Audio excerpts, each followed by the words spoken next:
BA part third year Hindi साहित्य के नियमित विद्यार्थियों का गवर्नमेंट कॉलेज कोलायत की तरफ से मैं doctor Gupta associate professor Hindi विभाग आपका स्वागत करता हूं। ऑनलाइन वीडियो कक्षा के अंतर्गत आज हम दुष्यंत कुमार की जो गज़ल है उस गज़ल की सप्रसंग व्याख्या करेंगे। पिछली वीडियो में भी मैंने जिसको भाग 1 बनाया था मैंने,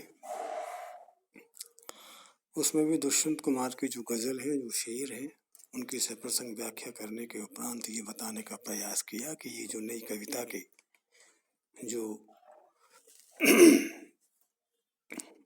दुष्यंत कुमार जी हैं, इन्होंने जीने राजनीतिक और सामाजिकता के प्रति जो विसंगतियाँ हैं, राजनीतिक और सामाजिक क्षेत्र में जो कई तरह की जो विसंगतियाँ आज आ गई हैं, उन विसंगतियों के माध्यम से व्यक्ति का जीवन, आम आदमी का जीवन कितना दुखी हुआ है, कितना अभावग्रस्त हुआ है, कितना जीवन पीड़ित हुआ है।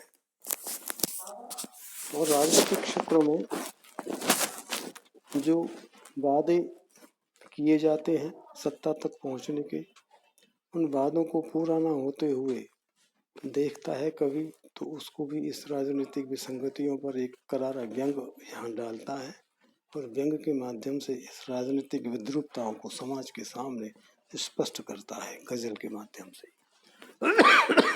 और उससे सावधान रह करके उस राजनीतिक विसंगतियों का विरोध करने का इसमें भरपूर हिम्मत और साहस के साथ अपनी आवाज़ व्यक्त करता है कविता के माध्यम से ये कवि। ऐसे दूसरी वीडियो के अंतर्गत हम देखेंगे कि कवि ने इस दूसरी वीडियो के अंतर्गत जो आपके सिलेबस में है, इस नदी की धार में ठंडी हवा आती तो है, ये शीर्षक है इस। और इसमें 6 शेर कहे गए हैं, जिसके अंतर्गत हम सप्रसंग व्याख्या करेंगे। लेकिन मूल भाव के तौर पर मैं आपको ये बता देता हूँ कि इस नदी की धार में ठंडी हवा आती तो है, इस गज़ल के माध्यम से कवि ने हमारे अंदर जो मंद पड़ी हुई है, जो शक्ति है, ठीक है, जो शेष बची हुई शक्ति है हमारे अंदर मंद पड़ी हुई है, जो क्षमता है वह बहुत मंद पड़ गई है, हम उसका सदुपयोग नहीं कर पा रहे हैं। यद्यपि वह कम नहीं है, अंदर बहुत है, लेकिन हम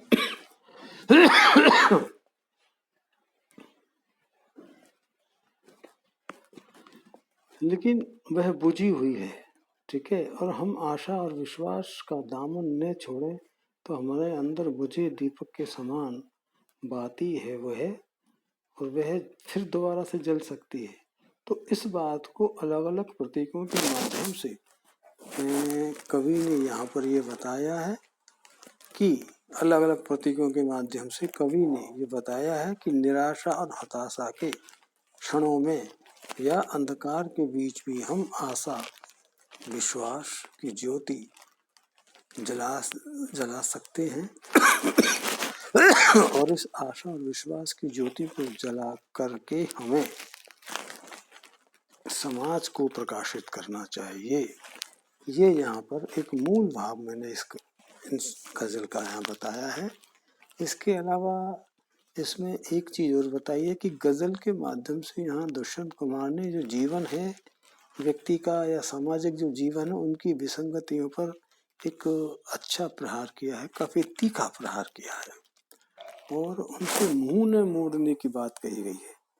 और ये कहा गया है कि उनसे यथाशक्ति जहाँ तक हो सकता है साहस पूर्वक सामना करना चाहिए, और सामना करने का हौसला भी यहाँ कवि आम आदमी को या सामाजिक प्राणी को देता है कि उनसे टकराने का, विसंगतियों पर प्रहार करने का यहाँ पर हिम्मत देता है कवि। इसमें जो ये प्रथम 2 पंक्तियों की गज़ल है, शेर है, इसमें गज़लकार ने जीवन के अंधकार को चीरने के लिए आशा और विश्वास की जो दीप ज्योति है उसको जलाने की यहाँ बात कही है।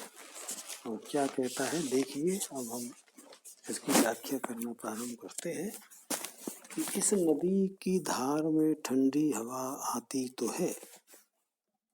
इस नदी की धार में एक बात मैं व्याख्या करने से पहले और बताना चाहूँगा, जैसा कि मैंने बताया कि इस पूरी गज़ल का जो मूल भाव है कि हमारे अंदर जो शेष बची हुई जो शक्ति है, हमारे अंदर आशा है, विश्वास है, वो सब कुछ अंदर है हमारे, लेकिन हम उसका ठीक उपयोग नहीं कर पाते हैं।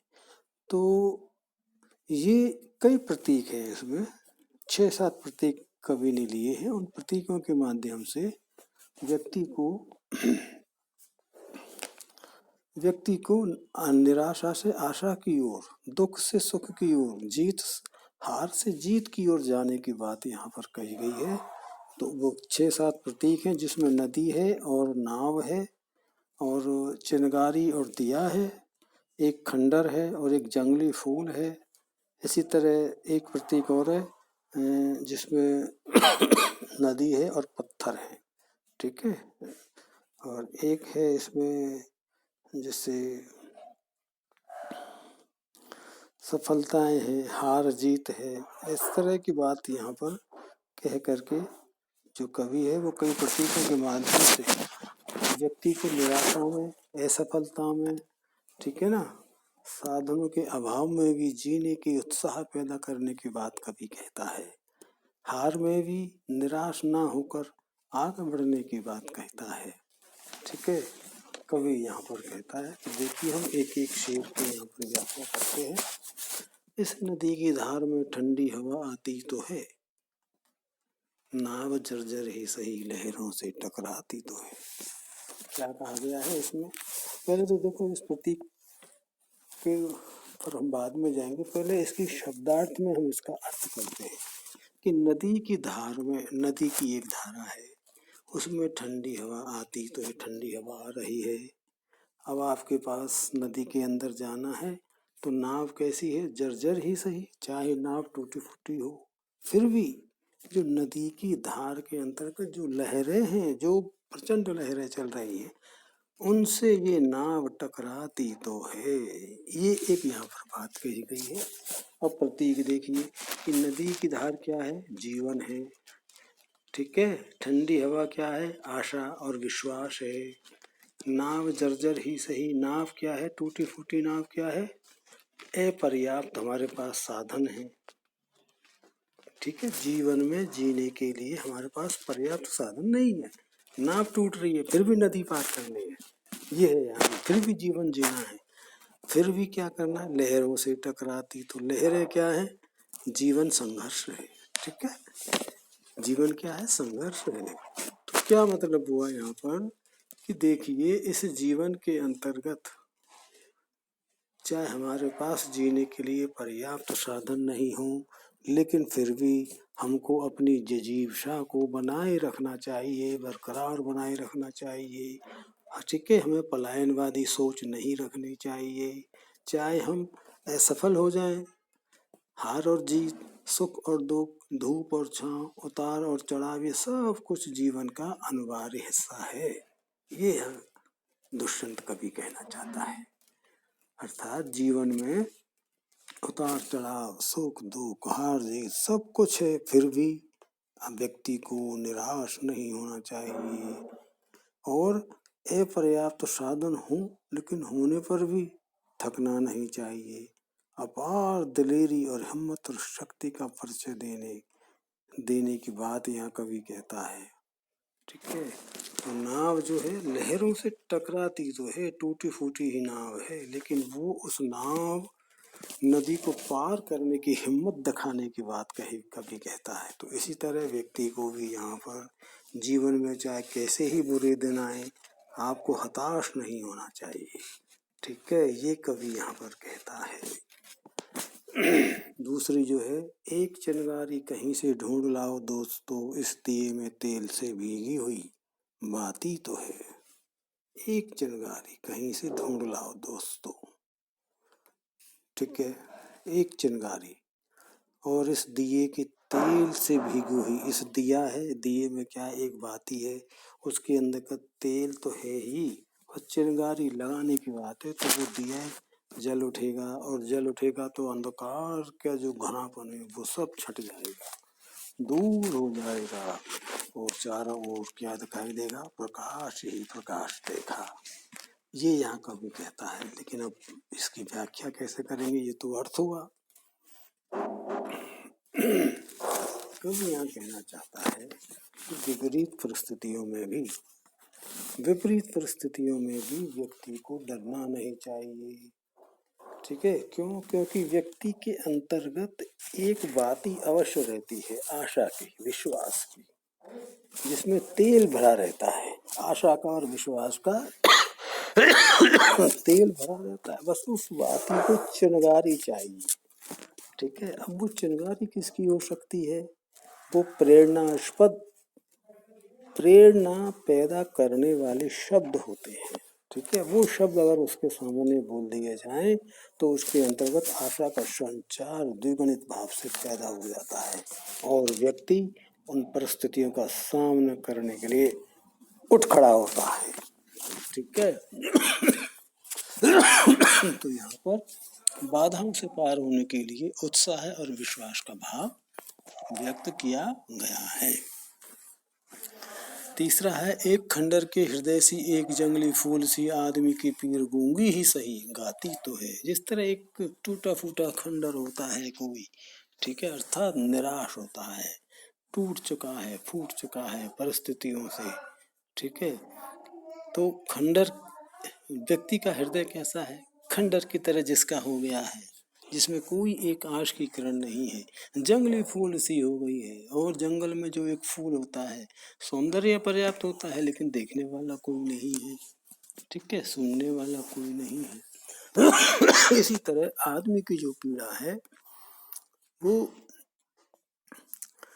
पीड़ा जो होती है, वह चाहे कुछ नहीं गा रही है, कुछ विरोध नहीं कर रही है, कुछ व्यक्त कह नहीं रही है, लेकिन फिर भी वो उस अगर गुनगुनाता भी है व्यक्ति पीड़ा के बारे में, तो चलो वह गाती तो है। अर्थात मनुष्य की पीड़ा की खुले रूप में अभिव्यक्ति नहीं हो, फिर भी किसी न किसी रूप में मुखरित तो अवश्य हो रही है। ये कवि यहाँ कहना चाहता है कि चाहे मनुष्य की पीड़ा खुले रूप में अभिव्यक्ति ना हो, दिखाई ना दे, लेकिन अगर वह व्यक्ति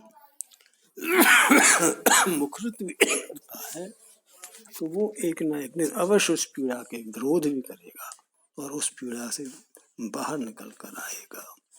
एक चादर सांझ ने सारे नगर पर डाल दी, वह अंधेरे की सड़क उस भोर तक जाती तो है। देखिए,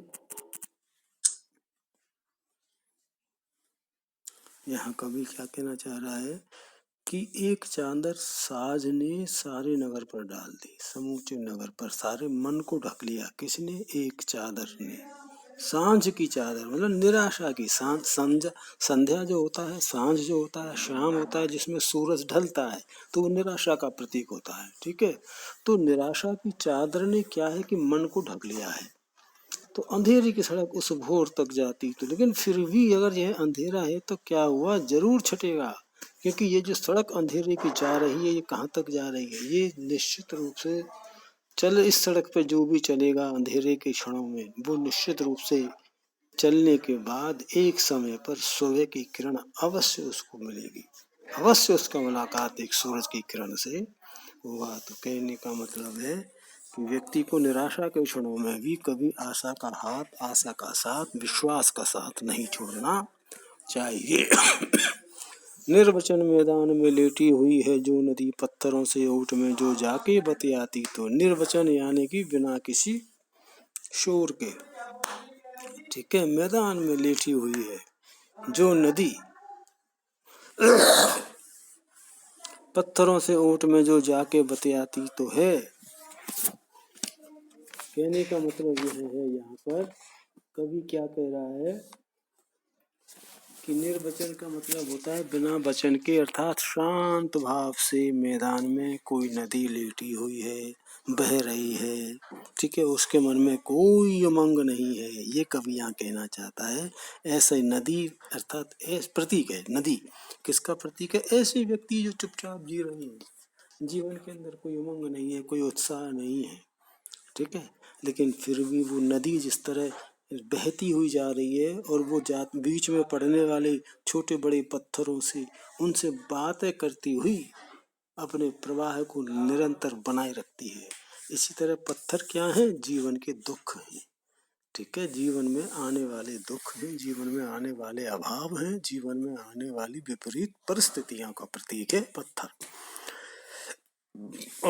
तो इसी तरह व्यक्ति को भी, ठीक है, व्यक्ति को भी अपने जीवन के अंतर्गत जितने भी ऐसे छोटे मोटे कष्ट आए उनसे घबराना नहीं चाहिए, उनसे टकराते हुए, उनसे बातें करते हुए, मन से को बहलाते हुए एक सूरज की किरण की आश में, सुख की आश में आगे बढ़ता हुआ रहना चाहिए, नदी की तरह बहते हुए रहना चाहिए। दुख नहीं कोई कि अब उपलब्धियों के नाम पर और कुछ हो या न हो, आकाश से छाती तो है। यहाँ पर क्या कह रहा है कवि? दुख नहीं कोई अब उपलब्धियों के नाम पर।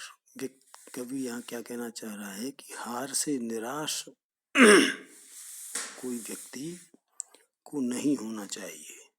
अर्थात व्यक्ति को हार से निराश नहीं होकर अपने संघर्ष करना चाहिए अपने बल पर, और आत्मबल के प्रति गर्व करने का भाव इस दो पंक्तियों में व्यक्त होता है। अर्थात आजीवन संघर्ष करने के बाद भी किसी को कोई उपलब्धि प्राप्त नहीं होती हो, किसी को कोई सफलता प्राप्त नहीं होती हो, किसी को कोई यश प्राप्त नहीं होता, फिर भी कोई चिंता नहीं करनी चाहिए। क्यों? क्योंकि उसको ये गर्व करना चाहिए कि उस व्यक्ति ने हिम्मत और शक्ति के साथ बखूबी जीवन जीने का, कर्म करने का, ठीक है, परिस्थितियों से लड़ने का एक बखूबी हिम्मत के साथ अपना परिचय दिया है। तो ये गर्व करने का जो भाव है, हिम्मत का, शक्ति का प्रदर्शन का जो भाव है, आत्मबल का जो भाव है, इसको कवि यहाँ पर स्पष्ट करना चाह रहा है कि दुख नहीं कोई कि अब उपलब्धियों के नाम पर और कुछ हो या ना हो, आकाश से छाती तो है। कवि क्या कहना चाह रहा है कवि? कि चाहे मेरे को कर्म करने के उपरांत कोई उपलब्धि ना मिली, मुझे इस बात की कोई दुख नहीं, और भी कुछ हो या नहीं हो, कुछ मिले या नहीं मिले, लेकिन मेरे अंदर आकाश सी छाती तो है। मैं आज छाती करके ये कह तो सकता हूँ कि मैंने उस दुख का सामना किया, उस विपरीत परिस्थितियों का मैंने भी सामना किया और एक आगे रास्ता बनाने का प्रयास किया। तो ये गर्व की अनुभूति यहाँ पर कवि है पाठक लिए।